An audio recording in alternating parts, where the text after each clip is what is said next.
আসসালামু আলাইকুম। Technique easy এডুকেশনের পক্ষ থেকে নবম দশম শ্রেণীর শিক্ষার্থীদের জানাচ্ছি শুভেচ্ছা। আজকের পর্বে আমরা ঢাকা বোর্ড 2024 সালে আসা একটা সৃজনশীল নিয়ে তোমাদের সাথে আলোচনা করব। দেখো তো উদ্দীপকে কি বলা আছে, একটা বক্স যেখানে উপরের এই চেম্বারটাকে ডান অলিন্দ বলছে আর নিচের এই চেম্বারটাকে কি বলছে, বাম অলিন্দ বলছে। এখন দেখো তো কি হচ্ছে, এই যে বাম অলিন্দ থেকে রক্ত তোমার দেহে যাচ্ছে, দেহ থেকে রক্ত ডান অলিন্দে আসতেছে। তার মানে আমরা কি জানি, ডান অলিন্দ দেহ থেকে কার্বন ডাইঅক্সাইড সমৃদ্ধ রক্ত নিয়ে আসে, মানে ঊর্ধ্ব ও নিম্ন মহাশিরা দিয়ে কার্বন ডাইঅক্সাইড সমৃদ্ধ রক্ত সবার প্রথমে ডান অলিন্দে আসে। এটা হচ্ছে আমাদের 1 নম্বর চেম্বার। ডান অলিন্দ থেকে ডান নিলয়ে যায়, সেক্ষেত্রে এখানে কি কাজ করে, এটা হচ্ছে মানে কার্বন ডাইঅক্সাইডই প্রবাহিত হচ্ছে। ওই কার্বন ডাইঅক্সাইড সমৃদ্ধ রক্তগুলা বা ডান নিলয় থেকে, নিচের যে চেম্বার ওটাকে আমরা নিলয় বলি, ডান নিলয় থেকে কোথায় চলে যাচ্ছে দেখো, ফুসফুসে চলে যাচ্ছে। আমরা জানি ফুসফুস হচ্ছে স্পঞ্জের মতো একটা অর্গান। দেখো কি বলেছে, স্পঞ্জ সদৃশ একটা অঙ্গ, তার মানে এটা হচ্ছে আমাদের ফুসফুস। এক্স হচ্ছে ফুসফুস। ফুসফুসে কার্বন ডাইঅক্সাইড সমৃদ্ধ রক্ত আসলো। এই কার্বন ডাইঅক্সাইড সমৃদ্ধ রক্ত অক্সিজেনে পরিণত হয়ে যাবে কিভাবে, আমরা জানি ফুসফুসের ভিতরে বায়ুথলি থাকে। এই বায়ুথলিগুলার বাইরে দিয়ে যখন রক্তনালিকা যায় তখন এই যে অক্সিজেন এখানে আসতে পারে, আবার কার্বন ডাইঅক্সাইড উল্টা দিকে মানে যাওয়া আসা করতে পারে। সেক্ষেত্রে এই অক্সিজেন কার্বন ডাইঅক্সাইডের ট্রান্সফারটা আমাদের কোথায় হইলো, ফুসফুসে হইলো। ফুসফুস থেকে কার্বন ডাইঅক্সাইড আসলো, এখন এখান থেকে অক্সিজেন সমৃদ্ধ রক্ত যাবে। দেখো অক্সিজেন আসছে, কই আসছে, আবার আমাদের যে বাম অলিন্দ আছে, বাম অলিন্দে এই অক্সিজেন সমৃদ্ধ রক্ত চলে আসলো। এখান থেকে আবার অক্সিজেন দেহে যাবে, দেহে যখন যাচ্ছে তখন ওখানে শ্বসন সম্পন্ন হবে। শ্বসনের ফলে কার্বন ডাইঅক্সাইড উৎপন্ন হবে, কার্বন ডাইঅক্সাইড আবার ডান অলিন্দে আসবে। এই কার্বন ডাইঅক্সাইড আবার ফুসফুসে যাবে, অক্সিজেনে পরিণত হয়ে বা বাম অলিন্দে আসবে, ওখান থেকে আবার দেহে যাবে। এভাবে এই সাইকেলটা সম্পন্ন হইতেই থাকবে। এই কার্বন ডাইঅক্সাইড যাবে, অক্সিজেনে পরিণত হবে, অক্সিজেন দেহে যাবে, কার্বন ডাইঅক্সাইডে পরিণত হবে, আবার ফুসফুসে যাবে। এভাবে এই প্রক্রিয়াটা ধরো চলতেই থাকবে। কখন পর্যন্ত চলতে থাকে, তুমি যখন মাতৃগর্ভে 4 সপ্তাহ বয়স তোমার ছিল তখন থেকে শুরু করে মৃত্যুর আগ পর্যন্ত এটা এভাবেই চলতে থাকবে। তাহলে এরকম রক্ত চলাচলের যে গতিপথটা, তার মানে আমরা বুঝতে পারলাম এটা হচ্ছে এই বক্সের মতো যে অংশটা, এটা হচ্ছে আমাদের হার্ট আঁকার চেষ্টা করছে, মানে হার্ট আঁকার চেষ্টা করে না, মানে হার্ট বুঝাইছে। আর এই এক্স হচ্ছে ফুসফুস বুঝাইছে। উদ্দীপকটা বুঝতে পারার পরে চলো আমরা প্রশ্নে যাই। কি বলছে দেখো তো, ভার্নালাইজেশন কাকে বলে? ভার্নালাইজেশন হচ্ছে উদ্ভিদের একটা প্রক্রিয়া, উদ্ভিদের তাড়াতাড়ি করে যাতে ফুল ধারিত হয়, মানে ফুল ধারণটাকে তাড়াতাড়ি করার জন্য এরকম একটা প্রক্রিয়া আমরা সম্পন্ন করি, যেখানে শৈত্য প্রদান করা হয়। শৈত্য মানে কি বলতো, শীত, তাই না? অনেক বেশি অনেক বেশি শীত আবহাওয়ার ভিতরে বা টেম্পারেচার যখন অনেক কম থাকে, এরকম আবহাওয়ায় আমরা বীজগুলোকে কিছুক্ষণ রেখে দিই বা কিছুদিন রেখে দিলে ওই বীজের ভেতরে একটা জীবনী শক্তি তৈরি হয়, যেইটার কারণে ওই বীজটা মাটিতে যখন আমরা বপন করতেছি ওইটা তাড়াতাড়ি বৃদ্ধিপ্রাপ্ত হচ্ছে, ওখান থেকে ফুল তাড়াতাড়ি আসতেছে। তাহলে শৈত্য প্রদানের মাধ্যমে যে কোনো উদ্ভিদের ফুল ধারণ ত্বরান্বিত করার প্রক্রিয়াটাকে আমরা বলবো হচ্ছে ভার্নালাইজেশন। ত্বরণ থেকে ত্বরান্বিত, ত্বরণ মানে কি, বেগ বৃদ্ধির হারকে ত্বরণ বলে। তাহলে ত্বরান্বিত বলতে হচ্ছে আমরা এই যে ফুল ধারণ করার যে সময়টুকু ওটা তাড়াতাড়ি কমায় এনে যাতে দ্রুত ফুল হয়, এই প্রক্রিয়াটা সম্পন্ন করার জন্য বীজগুলোকে প্রথমে কিছু শৈত্য আবহাওয়া প্রদান করব। তাহলে শৈত্য প্রদানের মাধ্যমে উদ্ভিদের ফুল ধারণ ত্বরান্বিত করার প্রক্রিয়াটাই হচ্ছে ভার্নালাইজেশন। এরপরে আসো, সুশৃঙ্খল জীবন ব্যবস্থা ডায়াবেটিক্স রোগীর জন্য মহা ঔষধ ব্যাখ্যা করতে বলছে। ডায়াবেটিক্স হচ্ছে এরকম একটা রোগ যেখানে তোমার রক্তে গ্লুকোজের মাত্রা অনেক বেশি বেড়ে যায়। ডায়াবেটিক্স হচ্ছে ইংলিশ ওয়ার্ড, এটা বাংলা যদি আমি বলি, এটা বাংলা হচ্ছে বহুমূত্র। গ্লুকোজের পরিমাণ বেড়ে যায় এবং ইনসুলিন গ্রহণ করার মাধ্যমে আমরা এই গ্লুকোজটাকে নিয়ন্ত্রণের ভিতর রাখতে পারি। তাহলে এই যে ডায়াবেটিক্স রোগীদের ক্ষেত্রে ওদের কিন্তু তোমার নাই, মানে কোনো ডায়াবেটিস যে একদম মানে তুমি ওইখান থেকে যে একদম নিস্তার পাবা এরকম কিন্তু কোনো কথা নেই। একবার যদি তোমার ডায়াবেটিস হয়ে যায় সেক্ষেত্রে তুমি এটার পয়েন্টটা মানে নিয়ন্ত্রণের ভিতর রাখতে পারো, কিন্তু ওই একদম যে ভালো হয়ে যাবা এরকম কিন্তু বলা যায় না। সেক্ষেত্রে আমাদের এখানে 3D অনুসরণ করতে হয়। ডায়াবেটিস হইলে আমরা 3D মেনে চলবো। একটা ডি হচ্ছে ডিসিপ্লিন, একটা ডি হচ্ছে তোমার ডায়েট, আরেকটা ডি হচ্ছে ডোজ। তাহলে এই 3টা ডি যদি তুমি মেনে চলো তাহলে আমরা ডায়াবেটিস থেকে মানে কিছুটা মানে ডায়াবেটিসটাকে কিছুটা নিয়ন্ত্রণে রাখতে পারবো। সেক্ষেত্রে দেখো ডিসিপ্লিন, যেটা ডিসিপ্লিন বলতে আমরা কি বুঝতেছি, নিয়ম শৃঙ্খলা। তাহলে একটা নিয়ম শৃঙ্খলার ভিতর তোমার জীবনযাপন করতে হবে। সুশৃঙ্খল জীবনযাপন কিন্তু তোমার যে কোনো রোগ থেকে মানে রক্ষা পাওয়ার জন্য একটা মানে দরকারি প্রসেস, যেখানে তুমি যদি একটা সুন্দর জীবনযাপন করো, তোমার খাদ্যাভ্যাস যদি একটা সুন্দর তালিকার ভিতর গুছিয়ে আনতে পারো, সেক্ষেত্রে কিন্তু মানে শুধু ডায়াবেটিক্স কেন, যে কোনো রোগ থেকে আমরা রক্ষা পাইতে পারি। এখন দেখো চিকিৎসা করে ডায়াবেটিক্স রোগ একেবারে নিরাময় করা যায় না, যে কথাটা আমি বলছিলাম, যে তুমি চাইলে ওর পয়েন্টটা তোমার মানে কমায় আনতে পারো। মানে ডায়াবেটিসের পয়েন্টটাই হচ্ছে তোমার উঠানামা করে, সেক্ষেত্রে পয়েন্ট অনেক বেড়ে গেলে তুমি কিছুটা খাদ্যাভ্যাস নিয়ন্ত্রণের মাধ্যমে, জীবনযাপন নিয়ন্ত্রণের মাধ্যমে ওই পয়েন্টটাকে কমায় আনতে পারো, কিন্তু একদম মানে ঠিক করা যাবে না। সেক্ষেত্রে ডায়াবেটিক্স রোগ একেবারে নিরাময় করা যায় না, কিন্তু সুশৃঙ্খল জীবন ব্যবস্থা গ্রহণে রোগ নিয়ন্ত্রণে রাখা যায়। এক্ষেত্রে একজন ডায়াবেটিস আক্রান্ত ব্যক্তির জন্য তার সুশৃঙ্খল জীবন ব্যবস্থা তার জন্য একটা মহা ঔষধ। এছাড়া নিয়মিত ডাক্তারের পরামর্শ মতো পরিমিত খাদ্য গ্রহণ করা। এই যে ডাক্তারের পরামর্শ মতো তুমি যে চলবা, তার মানে তুমি একটা সুশৃঙ্খল জীবন ব্যবস্থার ভিতরে আসতেছো। আর এই যে পরিমিত খাদ্য গ্রহণ যে কথাটা বলছে, এটা মানে হচ্ছে তোমার ডায়েট চার্ট। তুমি সকালে ধরো অনেক বেশি পরিমাণ শর্করা খেয়ে ফেলছো, তাহলে তুমি দুপুরের খাবারে আর রাতের খাবারে শর্করা রাখিও না, কম পরিমাণে রাখো, তাহলে তো তোমার ব্যালেন্সটা হয়ে যাচ্ছে। এরকম করে তোমার খাদ্য তালিকাটা সাজানো লাগবে। ধরো তোমার খুবই মিষ্টি খাইতে ইচ্ছা করতেছে, এখন ডায়াবেটিক্স রোগীদের তো গ্লুকোজের পরিমাণ রক্তে এমনিতেই বেশি, সে রক্তে মানে গ্লুকোজ যদি সে মিষ্টি জাতীয় খাবার খায়, তার রক্তে কিন্তু আরও বেশি গ্লুকোজ বেড়ে যাবে, যার জন্য তার যদি মিষ্টি জাতীয় কিছু খাবার খাইতে মন চায়, সেক্ষেত্রে সে একবেলা যদি খায়, পরের বেলা সে আর এরকম মানে গ্লুকোজ পাওয়া যাবে এরকম কোনো খাদ্য না রাখলো, তাহলেই হচ্ছে মানে খাদ্য তালিকাটা এরকম ব্যালেন্সের ভিতর থাকবে। তাহলে এই ডায়েটটা মেনে চলা লাগবে, ডিসিপ্লিনের ভিতর থাকা লাগবে, এবং ড্রাগ বা ডোজ মানে ঔষধ যেটাকে আমরা বলতেছি, অবশ্যই তাকে হচ্ছে ডাক্তারের পরামর্শ মতো ঔষধ সেবন করতে হবে। ইনসুলিন গ্রহণ করার প্রয়োজন হলে ইনসুলিন গ্রহণ করতে হবে। নিয়মিত ব্যায়াম করতে হবে। রোগীর দেহ পরিষ্কার পরিচ্ছন্ন ও বিশেষভাবে পায়ের যত্ন নিতে হবে। নিয়মিত প্রস্রাব পরীক্ষার মাধ্যমে মানে রক্ত আর প্রস্রাব পরীক্ষার মাধ্যমে দেখতে হবে যে পয়েন্টটা কি তোমার মানে লেভেলের ভিতর আছে কিনা, কারণ ডায়াবেটিসে পয়েন্ট বেড়ে গেলে ওটা তো ক্ষতিকর। তাহলে এরকম মানে যে নিয়ম শৃঙ্খলাগুলা, ডায়াবেটিক্স হইলে কি হয়, তোমার যদি অন্য কোনো রোগ তোমার দেহে চলে আসে, সেক্ষেত্রে ওই রোগটা অনেক সহজে মানে ভালো করা যায় না। দেখো সহজ কোনো একটা রোগ ধরো, যেটার চিকিৎসা আছে, নিরাময় করার পদ্ধতি আমাদের জানা আছে, তবুও ডায়াবেটিক্স রোগীদের ক্ষেত্রে কেন জানি এইটা মানে অনেক কঠিন হয়ে যায় রোগটা নিরাময় করা। যার জন্য ডায়াবেটিস আমাদের নিয়ন্ত্রণে রাখা লাগবে কিভাবে, একটা সুন্দর জীবন ব্যবস্থা পরিচালনা করার মাধ্যমে। এরপরে আসো গ নাম্বারে কি বলছে, এক্স এর গঠন চিত্র সহ ব্যাখ্যা করতে বলছে। এক্স আমাদের কি ছিল, এক্স ছিল ফুসফুস, ওই যে এক্স স্পঞ্জের মতো অঙ্গ, এটা হচ্ছে ফুসফুস আমাদের।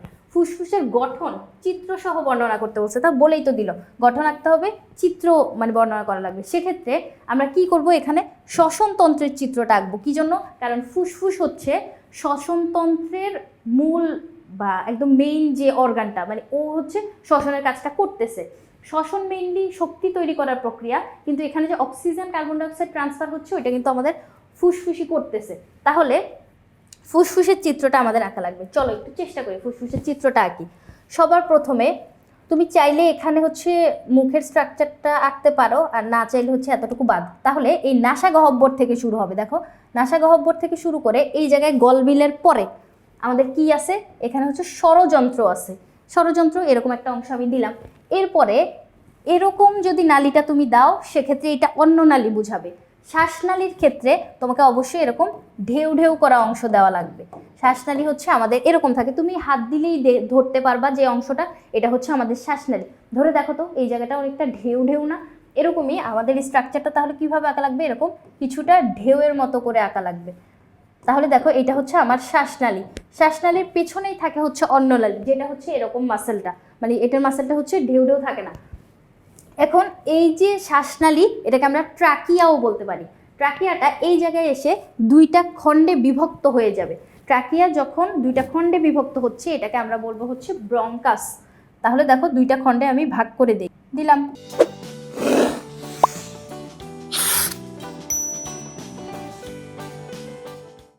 এই ব্রঙ্কাস দুইটা আরও ক্ষুদ্র ক্ষুদ্র শাখায় বিভাজিত হবে, ওগুলাকে আমরা বলবো হচ্ছে ব্রঙ্কিওল। ব্রঙ্কাস যখন আরো ক্ষুদ্র শাখায় বিভাজিত হচ্ছে তখন এগুলাকে আমরা বলতেছি হচ্ছে ব্রঙ্কিওল। দেখো গাছের শাখা প্রশাখার মতো এরকম বিস্তৃত করে দাও। এরপরে দুইটা ফুসফুস আমরা দিব। ফুসফুসগুলো হয় এরকম ত্রিকোণাকার, বেশি উপরে উঠে গেছে। ফুসফুসগুলো হয় হচ্ছে এরকম ত্রিকোণাকার। তাহলে আমি দিলাম ত্রিকোণাকার এতটুকু। আর নিচে আমাদের থাকতেছে হচ্ছে তোমার এরকম একটা পর্দার মতো অংশ। এই পর্দাটাকে আমরা বলবো হচ্ছে মধ্যচ্ছদা। মধ্যচ্ছদাটা এরকম প্রসারিত ছাতার মতো থাকে। এখন প্রসারিত ছাতা বলতে এই যে দেখো এরকম ছাতাটা মেলে রাখছি, তাহলে প্রসারিত ছাতার এই অংশটার মতো না, এটা হচ্ছে ডায়াফ্রাম বা মধ্যচ্ছদা। এই ডায়াফ্রামটা কি করে, আমার বক্ষ গহ্বর আর উদর গহ্বরকে পৃথক করে। বুকের যে গহ্বর আর পেটের যে গহ্বর এটাকে পৃথক করতেছে এই পেশিবহুল পর্দাটা, এটাকে আমরা বলবো হচ্ছে ডায়াফ্রাম। এখন এই যে ফুসফুসটা, এই ফুসফুসগুলা স্পঞ্জের মতো এই জন্য হয় কারণ ওর ভিতরে তোমার বায়ুথলি অবস্থান করে। এই যে দেখো আমি ব্রঙ্কিওলগুলো আঁকলাম, এই ব্রঙ্কিওলগুলো সবার শেষে এরকম বায়ুথলি থাকে, এরকম অসংখ্য বায়ুথলি, কোটি কোটি বায়ুথলি মিলে পুরো একটা ফুসফুস গঠিত হয়। সেক্ষেত্রে এই বায়ুথলি বললেই তো তুমি বুঝতে পারতেছো ভিতর হচ্ছে বাতাস থাকবে। তাহলে বাতাসের কোনো একটা থলি তুমি চাইলে চাপ দিলে বাতাস বের হয়ে যাবে, আবার বাতাস এসে পরিপূর্ণ হয়ে থাকতে পারে। তাহলে জিনিসটা একটা স্পঞ্জের মতো হয়ে গেল না, এই যে ফুসফুসটা এই জন্য হচ্ছে স্পঞ্জের মতো হয়। তাহলে আমাদের কিন্তু প্রায় শেষ আঁকা। আর ওর বাইরে একটা পাতলা পর্দা থাকে, ফুসফুসের বাইরে এরকম পাতলা একটা পর্দা থাকে। এই পর্দাটাকে আমরা বলবো হচ্ছে প্লুরা। প্লুরার ভিতরে থাকে প্লুরাল ফ্লুইড। এখন তুমি আমাকে প্রশ্ন করতেই পারো যে আপনি তো এরকম কালার পেন দিয়ে আঁকতে পারতেছেন, আমরা পরীক্ষার হলে কিভাবে কালার পেন দিয়ে প্লুরা আঁকবো? তোমার পরীক্ষার হলে কালার পেন দিয়ে আঁকা লাগবে না, পেন্সিলের যে বোল্ট থাকে 2B 6B এরকম দুইটা বোল্ডের পেন্সিল রাখার চেষ্টা করবা। সেক্ষেত্রে গাঢ় করে আঁকার পরে বাইরে দিয়ে হচ্ছে তুমি ঝাপসা পেন্সিলটা দিয়ে একটা লেয়ার করে দিবা, যাতে বোঝা যায় যে একটা পাতলা পর্দা আছে। অথবা তুমি হালকা করে শেডও দিয়ে দিতে পারো, ওটা প্যারা না। তাহলে এটা আমরা কি আঁকলাম, প্লুরাল ফ্লুইড আঁকলাম, মানে প্লুরাল ভিতরে প্লুরাল ফ্লুইড আছে। এখন চলো চিহ্নিত করি, আর এখানে কাজ নেই, চিহ্নিতকরণ শুরু করে দিই। সবার প্রথমে কি আছে, এইখানে হচ্ছে নাসা গহ্বর, তাই না? এই জায়গাটা হচ্ছে আমার নাসা গহ্বর। চিত্র আঁকার ক্ষেত্রে খেয়াল রাখবা সবগুলা চিহ্নিতকরণ হাতের ডান পাশে কিন্তু করা লাগবে। অনেকে কি করে, মানে বইয়েও আমি অনেক জায়গায় দেখছি এরকম একটা এদিক থেকে একটা এদিক থেকে একটা, এটা কিন্তু কখনোই একটা সঠিক প্রসেস না। এইভাবে করে চিহ্নিতকরণ করিও না, সবগুলা চিহ্নিতকরণ হাতের ডান পাশে করো। তাহলে আমার এটা কি হইলো, নাসা গহ্বর, নাসা গহ্বর। তারপরে এই জায়গার অংশটা হচ্ছে আমার গলবিল, গলবিল। গলবিলের পরপরই এটা কি আছে, আমার স্বরযন্ত্র আছে, নট পেটকাটা মদিনস্য, এটা হচ্ছে দন্তাশয় বয় র স্বর, ঠিক আছে? তাইলে স্বরযন্ত্র। এরপরে কি আছে, এটা হচ্ছে আমার ফুসফুস। তারপরে এই যে ঢেউ ঢেউ করা যেই নালীটা, এটা হচ্ছে আমার ট্রাকিয়া বা শ্বাসনালী, এটা হচ্ছে ট্রাকিয়া, ইংরেজিতে ট্রাকিয়া বলে, বাংলায় বলে শ্বাসনালী, একই কথা, বুঝতে পারছো? এবং এইটা যে দুইটা ভাগে ভাগ হয়ে গেল, এই ট্রাকিয়াটা চলতে চলতে যে দুইটা ভাগে ভাগ হয়ে গেল, এই ভাগ দুইটাকে আমরা বলবো হচ্ছে ব্রঙ্কাস, এটাকে বলবো ব্রঙ্কাস। ব্রঙ্কাস যে আরো ক্ষুদ্র শাখায় ভাগ হয়েছে এগুলাকে বলবো ব্রঙ্কিওল। এবং বায়ুথলি যেগুলো, এই যে বায়ুথলি, অসংখ্য বায়ুথলি আছে, এই বায়ুথলিগুলোকে আমরা বলবো হচ্ছে অ্যালভিওলাস, অ্যালভিওলাস। অথবা তুমি বাংলায় বায়ুথলিও লিখতে পারো, বাংলায় বায়ুথলি, ইংরেজিতে অ্যালভিওলাস। আর এই যে পর্দার মতো অংশটা আমি দিছি, এটা কি, এটা হচ্ছে আমার ডায়াফ্রাম বা মধ্যচ্ছদা, ডায়াফ্রাম, অথবা তুমি মধ্যচ্ছদাও লিখতে পারো বাংলাতে। তারপরে সবুজ যেই পাতলা পর্দাটা আমি দিছি এটার নাম কি, এটা হচ্ছে আমার প্লুরা, প্লুরার ভিতরে থাকতেছে প্লুরাল ফ্লুইড। তাহলে এই যে শ্বসনতন্ত্রের চিহ্নিত চিত্র শেষ। এখানে চিহ্নিত চিত্র আঁকার পরেও এই জায়গাটায় আমাকে ডবল জিরো দিবে, কি জন্য বলো তো? কারণ আমি চিত্রের নাম দেইনি, চিত্রের নাম না দিলে পুরাটা জিরো। তাহলে আমি এটা কি আঁকলাম, মানব ফুসফুস আঁকলাম অথবা শ্বসনতন্ত্র। তাহলে দেখো এক্স এর চিহ্নিত চিত্র আঁকতে বলছে, এক্স হচ্ছে স্পঞ্জের মতো অংশ, যেটা হচ্ছে আমাদের এই ফুসফুস, ফুসফুসের চিহ্নিত চিত্র আমরা আঁকলাম। তাহলে এই কথাবার্তাগুলাই এখানে আমরা আঁকার পরে কিছুটা বর্ণনাও দিয়ে দিবা, কারণ অনেক টিচার দেখা যায় যে শুধু চিত্র, মানে প্রশ্নে তো তোমার শুধু চিত্রই চাইছে, কিন্তু ওই চিত্রের সাথে যে ব্যাখ্যা ওয়ার্ডটা আছে এটা দেখে হচ্ছে ওনারা মানে দোষ ধরতে চায় যে স্যাটিসফাই হয় না, শুধু চিত্র দিলে স্যাটিসফাই হয় না। সেক্ষেত্রে চিত্র দেওয়ার পরে আমি তোমাকে এই যে মুখে আঁকতে আঁকতে যে কথাগুলো বললাম না, কোনটার পরে কোনটা, তোমার ট্রাকিয়া যখন দুইটা ভাগে ভাগ হচ্ছে তখন ওইটাকে আমরা ব্রঙ্কাস বলতেছি, ব্রঙ্কাস যখন আরও ক্ষুদ্র শাখায় ভাগ হচ্ছে ওইটাকে ব্রঙ্কিওল বলতেছি, ব্রঙ্কিওলের পরে যে বায়ুথলিগুলো থাকতেছে ওখানে অক্সিজেন কার্বন ডাইঅক্সাইডের আদান প্রদান হয়, এই জায়গায় হচ্ছে তোমার শ্বসন সম্পন্ন হয়, মেইনলি শ্বসনের জন্য মানে গুরুত্বপূর্ণ অক্সিজেনটা সাপ্লাই হয়, আর শ্বসন সম্পন্ন হওয়ার পরে যে কার্বন ডাইঅক্সাইড তৈরি হয় ওইটা আবার এখানে মানে অ্যালভিওলায় আসে, তারপরে উল্টা দিক থেকে হচ্ছে নিঃশ্বাসের মাধ্যমে বের হয়ে যায়। এই কথাবার্তাগুলো এইভাবে বলে দিবা। আর ডায়াফ্রাম, যেটা ডায়াফ্রাম উঠানামা করার মাধ্যমে মানে ডায়াফ্রাম সংকোচন প্রসারণের মাধ্যমে কিন্তু তোমার বক্ষ গহ্বরে বাতাস প্রবেশ করবে নাকি বাতাসটা বের হয়ে যাবে এটা কিন্তু নির্ভর করতেছে। তাহলে এই কথাবার্তাগুলো বলে আমরা কিছুটা বর্ণনাও দিয়ে দিব যাতে নাম্বার কাটার কোনো মানে চান্স না থাকে, কারণ আমরা তো জানি না আমাদের বোর্ডের খাতা কীরকম টিচারের কাছে যাবে, সেক্ষেত্রে মানে রিস্ক না নেওয়াটাই ভালো। তারপর ঘতে যাও, মানবদেহে অক্সিজেন ও কার্বন ডাইঅক্সাইডের ভারসাম্য রক্ষায় উল্লিখিত প্রক্রিয়াটির মাধ্যম হিসেবে কাজ করে। আচ্ছা, এই প্রক্রিয়াটা, এই যে অক্সিজেন যাচ্ছে, কার্বন ডাইঅক্সাইড আসতেছে, হার্টে আসতেছে, ফুসফুসে যাচ্ছে, দেহে যাচ্ছে, এরকম ফুল যে প্রসেসটা, এটা মানবদেহে অক্সিজেন আর কার্বন ডাইঅক্সাইডের ভারসাম্য রক্ষায় গুরুত্বপূর্ণ ভূমিকা পালন করে। হ্যাঁ, ভারসাম্য তো রক্ষা হবে, কারণ দেখো তুমি ইনহেল করতেছো অক্সিজেন, তারপরে দেহের ভিতরে যায় ওটা কার্বন ডাইঅক্সাইডে পরিণত হয়ে যাচ্ছে, কার্বন ডাইঅক্সাইড তোমার জন্য বিষাক্ত, ওটা তোমার বের করে দেওয়া লাগবে, যার জন্য ওটা বের করে দিচ্ছি। আবার ওইটা বের করার কারণে তোমার বক্ষ গহ্বরের আয়তন আবার প্রসারিত হচ্ছে এবং আবার ইনহেল করতে পারতেছে, এটা কিন্তু অবশ্যই ভারসাম্যটা বজায় রাখতেছে। সেক্ষেত্রে আমরা এই পুরা প্রসেসটা একটু বুঝবো যে কিভাবে কাজটা হয়। চলো আমরা একটু দেখি, নোটের ভিতর বলি। এই দিকে আসো, সবার প্রথমে তোমরা এই হার্টটার দিকে তাকাও। এই হার্টটা প্রথমে আমরা দেখবো যে কোন দিক থেকে কোন দিকে রক্ত যাচ্ছে। কেমন, এই জায়গাটায় সবার প্রথমে এই যে দেখো নালীটা, এই নালী দিয়ে শরীরের উপরের অংশ থেকে রক্তগুলা প্রবেশ করবে। আমি আরেকটু জুম করাই, ঠিক করে চিত্রটার দিকে তাকাও। কি হচ্ছে দেখো তো, তোমার এই যে উপরের নালীটা দিয়ে কার্বন ডাইঅক্সাইড সমৃদ্ধ রক্ত হার্টের ভিতর আসলো, নিচের অংশটা দিয়ে কার্বন ডাইঅক্সাইড সমৃদ্ধ রক্ত হার্টের ভিতর আসলো। নিচের অংশ উপরের অংশ মানে কি, হার্ট আমাদের একদম মাঝখানে অবস্থান করতেছে না, হার্টের উপরের অংশ, তার মানে তোমার মাথা, হাত, ওই জায়গার যে কোষগুলো, ওখান থেকে কার্বন ডাইঅক্সাইড সমৃদ্ধ রক্ত হার্টের ভিতর আসলো। এরপরে তোমার আবার হার্টের নিচের অংশ, পা, কোমর, ওই জায়গা থেকে তোমার কার্বন ডাইঅক্সাইড সমৃদ্ধ রক্ত এই জায়গাটায় আসবে। এই 1 নাম্বার চেম্বার হচ্ছে এটা, এখানে আসবে সবার প্রথমে। তাহলে এই দিক থেকে কার্বন ডাইঅক্সাইড সমৃদ্ধ রক্ত এই চেম্বারটাতে আসলো। এইটাকে আমরা বলবো হচ্ছে ঊর্ধ্ব মহাশিরা, এটাকে বলবো নিম্ন মহাশিরা।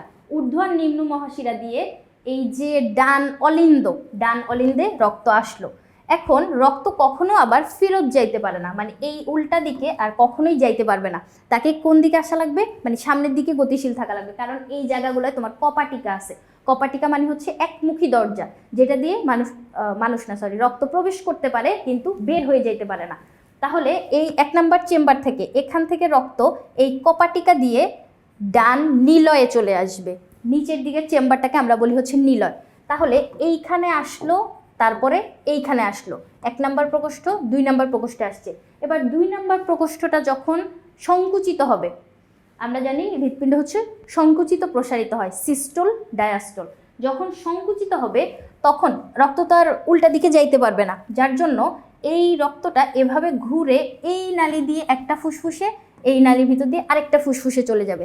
বুঝতে পারছো, এই 2টা নালী দিয়ে 2 ফুসফুসে চলে যাচ্ছে, ওদেরকে আমরা বলবো ফুসফুসীয় ধমনী। হার্টের পাশে কি আছে আমরা জানি, এই যে ফুসফুস অবস্থান করতেছে, এই যে 2 ফুসফুসের মাঝখানে হার্টটা অবস্থান করতেছে।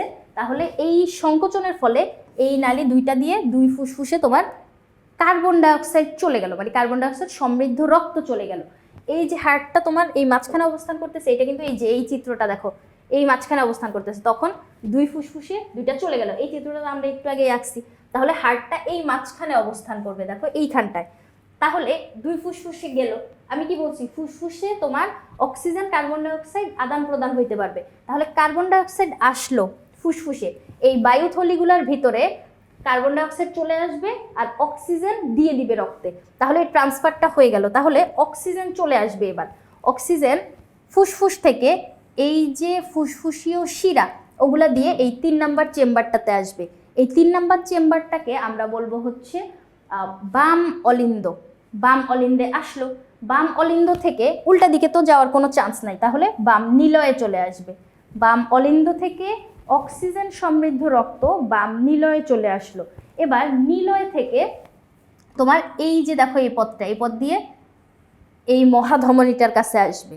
এই মহাধমনীটা কি করবে, এই জায়গার যে মাসলগুলা দেখো, এই জায়গার যে মাসলগুলা এগুলো খুব জোরে সংকুচিত হবে, যার ফলে এই রক্তগুলা তোমার পুরা দেহে ছড়ায় যাবে।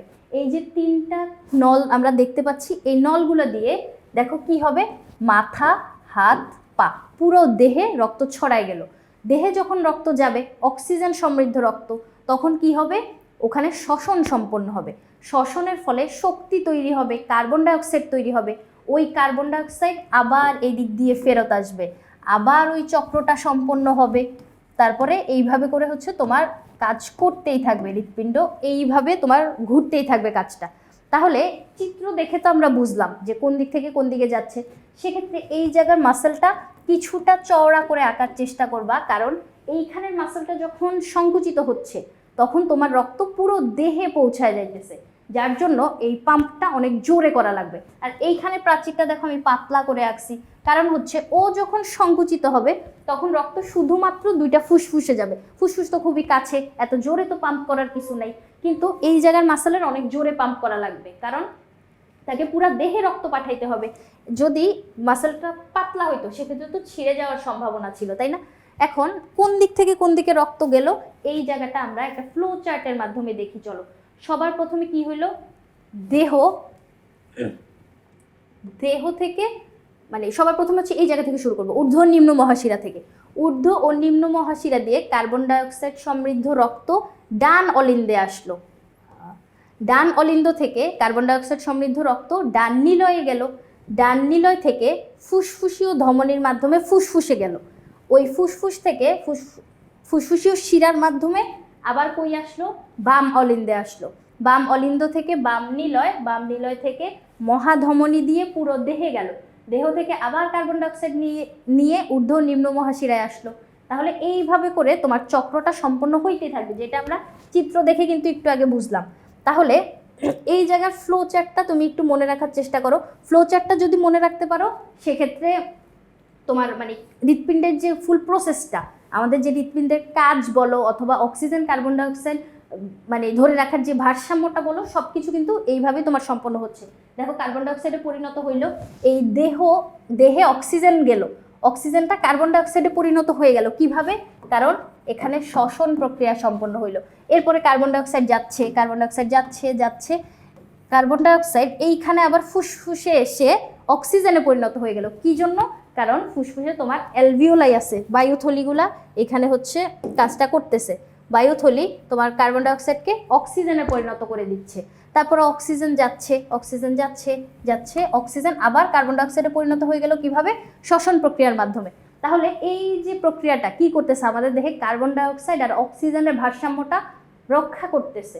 এইভাবে করেই হচ্ছে তোমার হৃৎপিণ্ডের কাজও যদি বলে সেক্ষেত্রেও এই বর্ণনাটাই, এভাবে করে হৃৎপিণ্ড কাজ করে বা অক্সিজেন কার্বন ডাইঅক্সাইড ভারসাম্য বজায় থাকে। তাহলে আশা করি বুঝাইতে পারছি। পরবর্তী পর্ব দেখার আমন্ত্রণ রইল। ধন্যবাদ সবাই।